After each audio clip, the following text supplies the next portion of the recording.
Hi, everybody. Okay, so this is my YouTube channel. I I'm starting this channel because I have gone through some things in life or some rough patches in life, and even though I'm fairly young, hope, I pray that somewhere, someone out there will understand that they're not the only one that goes through these things or have been through these things. And hopefully, and for the persons who haven't gone through, I pray that y'all learn from my mistakes. So, my name is Shannon Samuels, affectionately called Shan or Shanzi. Yeah. So, I am 24 years old. I go to UTech. I'm a Jamaican. So, for all those who are abroad, I will try my best to not talk patois so that you can understand me. It may come out, but yes. So I pray that as I go along that this channel grows. I hope it grows. I hope I get the support. I hope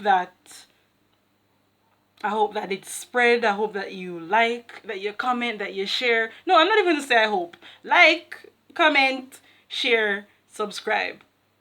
Because this channel is for royalty. So let's get it quick. Or get it right rather. So this is a story time. Today's video actually is going to be a story time on when I witnessed a murder at the age of 8 years old. Yeah, 8 years old. Me know it sounds away, but it happened. And let me promise you, I'm not going to tell no fake story. I'm not going to tell any stories of anything that didn't happen, because sometimes when people hear about certain things from certain persons, they assume that they're lying. But no, some people really do go through certain things, and some people see certain things. So I'm going to tell you about the time that I witnessed a murder at the age of 8. So when I was, I'm sorry, I wear glasses and they keep sliding down my nose.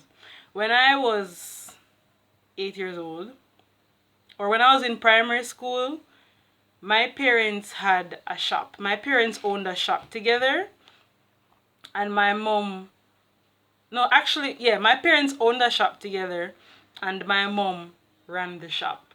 So what would happen is that I would be dropped off at school. After school, and I get picked up, brought back to the shop. My brother, same thing. He'd go to the shop after school, and the both of us would stay there with our parents until the time came to close up shop, and then we'd all drive home. This is like, yeah, this was back in primary school. So what had happened was that at the time I still kind of live there, but at the time the shop was located right in the heart of Spanish Town. And for all the people who are Spanish Townians know that Spanish Town is a very dangerous place. It's not safe. It is known for its random killings. It is not known for robberies like Kingston, but Spanish Town is known for being normal 1 second and gunshot fire the next minute. So we were at the shop, and I can't exactly pinpoint what happened, but my the road, which we had to leave early. We had to leave early. So we would normally we would normally close up the shop at nights, like 7 o'clock, 8 o'clock. My parents would say, yo, Shan, Glenn, it's time to leave. And they'd lock up at night. So I wouldn't reach home until nighttime back in primary school. Even though school would have finished from 12 o'clock or so. Well, I went to a shift school. But when school would finish from 12 o'clock in the daytime, I would be at the shop from 12 down until 7 o'clock, 8 o'clock in the nights, doing homework, playing around or whatever. So I remember that it was a very bleaky day, like the rain just fell or something, and I think shots rang out not far from the shop which we were in. So our parents had to lock up really early. I remember it was maybe it was after 2, maybe it was after 3, but they had to lock up really early. So our parents, my mom and my dad at the time, who were married at the time, they took us and put us in the car, and they went back inside to lock up the shop. So when they went inside, let me tell you that the road went from being busy to being it went from being busy to being empty, scanty, real quick. So I mean, literally, 1 minute people up on the road, the next minute nobody never up on the road. And I remember maybe about 2 or 3 persons ran past us. So we're in the car, then you have the road, and then you have the shop where my parents were closing up and thing. And I remember that them run past the car and gone about them business. And it was, even though I knew that we were in danger because we were not out of the immediate area, even though I knew that we were in danger, I didn't feel scared at the time, because when you grow up in certain areas, or like growing up in Jamaica, and the crime rate is, well, people say that the crime rate is terrible. I don't fully believe it, but everybody's opinion. So I'm in the car and my brother was on the, I don't know, shout out to all the people when know about this game, yeah. But the game, the Pokemon game we used to play, and like it was a handheld device and you'd have put the cartridge in at the top. Yeah, that was the game that my brother was playing. I think I was reading a book or something, and I remember I was waiting for my parents, so I put down the book, turn around in the car seat, and me shot. So my knees were on the seat and I'm looking out the back of the car window. I'm looking at the back of the car window, and I see this guy. I see 2 guys running, and the guy at the front was a Rasta man, and the guy behind him was regular dude. His head did actually bald clean off. And all I know is that the bald head man did a chase the Rasta man, and the bald head man had a stick and him lick down the man in the middle of the road, and the man fell face. When I say face first, me not tell no lie. The man fell face first in the road, and like I said, it had rained earlier, so it was wet and mucky, and yeah, the guy fell in the puddle in the road. His face was down in the puddle, and before the guy had a chance to get back up, the guy started beat. Me said beat, Me mean, the man start to beat the living daylight out of the Rasta man, right? The Rasta man didn't have on a shirt. I remember that for a fact. That man was shirtless. The guy who was beating him had on a shirt though, but the guy without the Rasta man never have on a shirt, and the man beat him with the stick. Me mean, mercilessly beating him. Mind you, my parents are inside the shop, not knowing what happened, right? And I don't know why it took them so long to close up the shop that day, but I guess because you have to plug out everything and make sure it's everything good before you leave. Yeah. So my parents are inside for a very long time. They don't know what's going on outside, because this took place almost in front of the shop, off to the side. So beating the guy mercilessly now, and I noticed that, one, this guy is in a bleed. I mean, like, blood a come from underneath him body. So the pool of water that he was in became very blooded, became very red. And can I tell you, this man is still, this man is still beating him with the stick, you know, and he's beating him, he was beating him in one area. He was beating him in one area. So, I guess he would have started bleeding from that area. And because of the force that he's beating him with, he's using his whole body strength. He wasn't just using his hand standing up straight. This guy had two hands on the stick and he's moving his upper body, just obliterating the guy, if that makes sense. And remember, sir, I'm 8, right? As much as how Spanish Town did bad, I had not seen that kind of violence physically in front of me. And the road was very narrow. So literally, these people are a couple feet away from me. It's a very narrow road. And anybody who live in Jamaica knows that Jamaica has smaller roads than the US, the UK, Canada, etc. We have smaller roads. So me now, my 8-year-old brain can't process it. So what do? Me start to scream. I started to scream, and it wasn't even a high-pitched girly scream. It was just a shouty, like yeah, me don't know how to do it right now, but I screamed so much that my throat started hurt me. And I was like, no, and you know, and my brother is beside me playing his game, minding his own business. So I'm touching my brother and I'm like, Glenn, you need to look, you know, the man I kill him. And my brother, my brother who was 3 years older than me at the time, he turns around in the seat just like me, turns around, he looks, sees what is going on.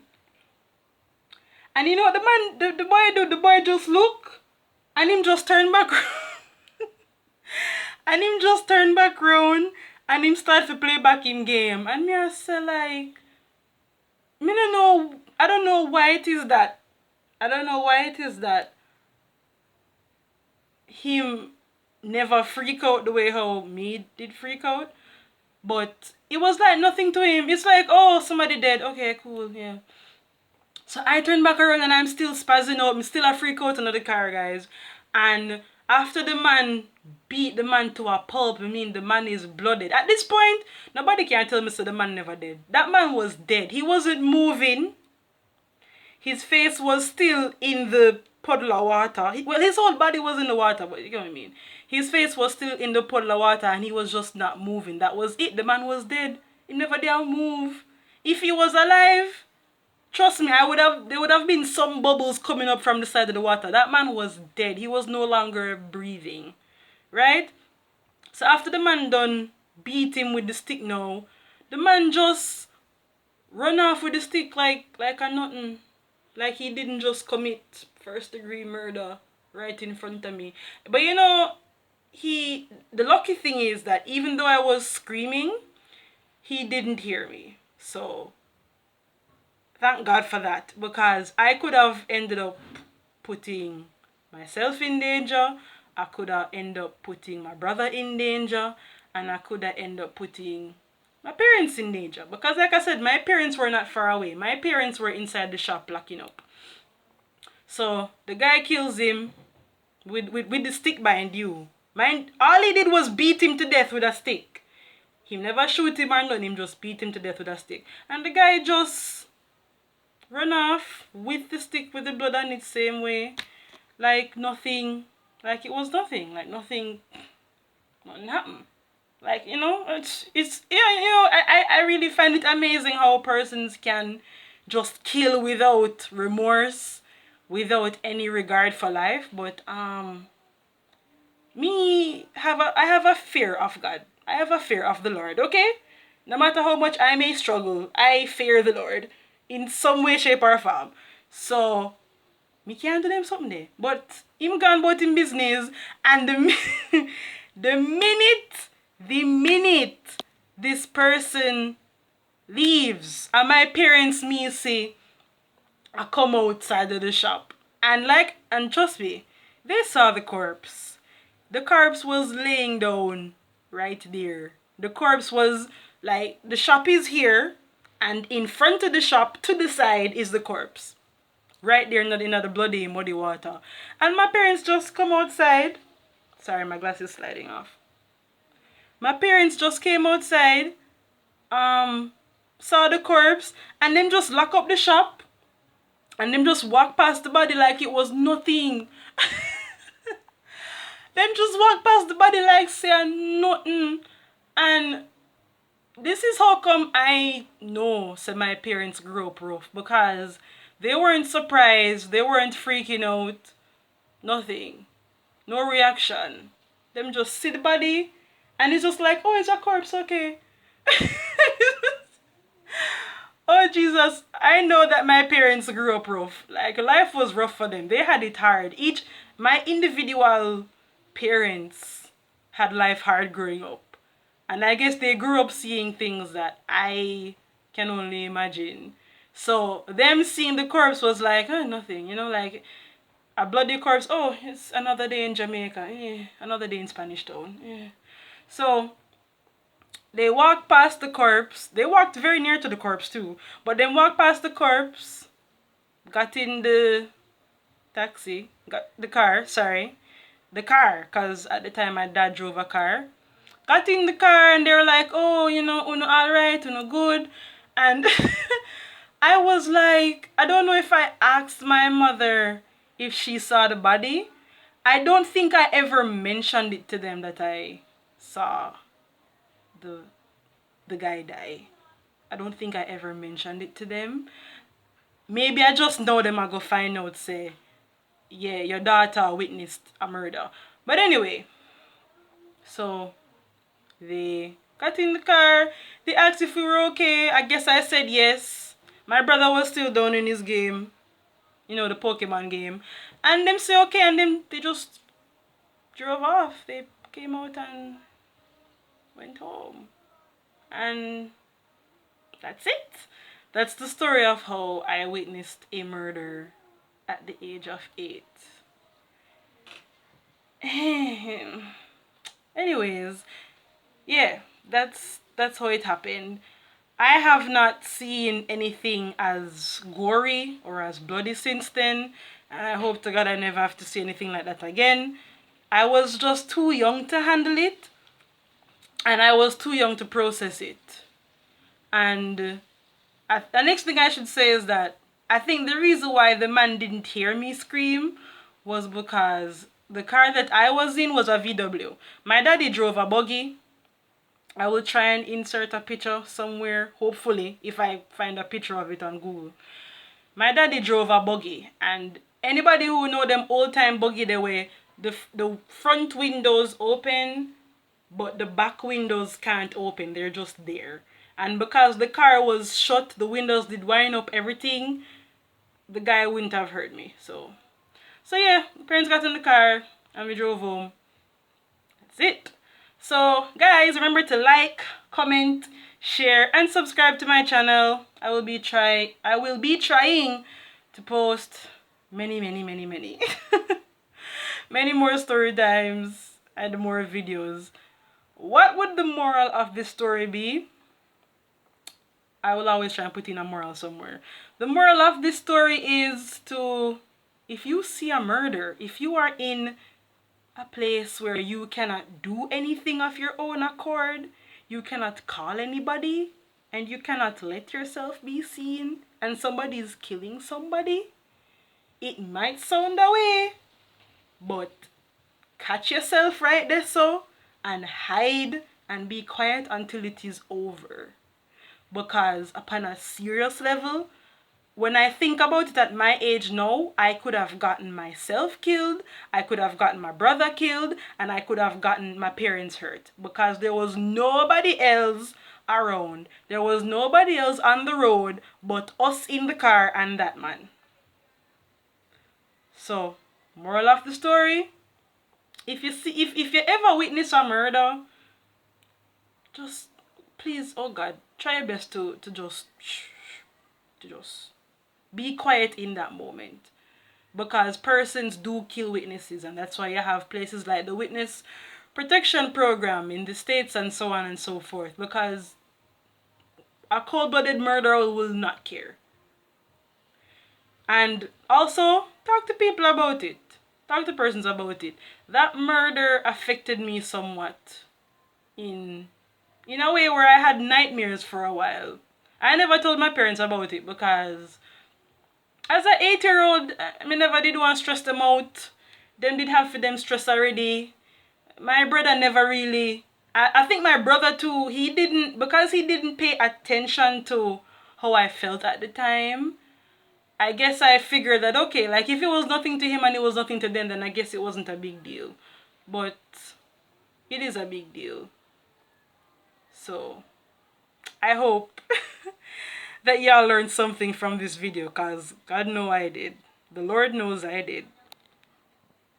Till next time, this is Shan, and I'm out.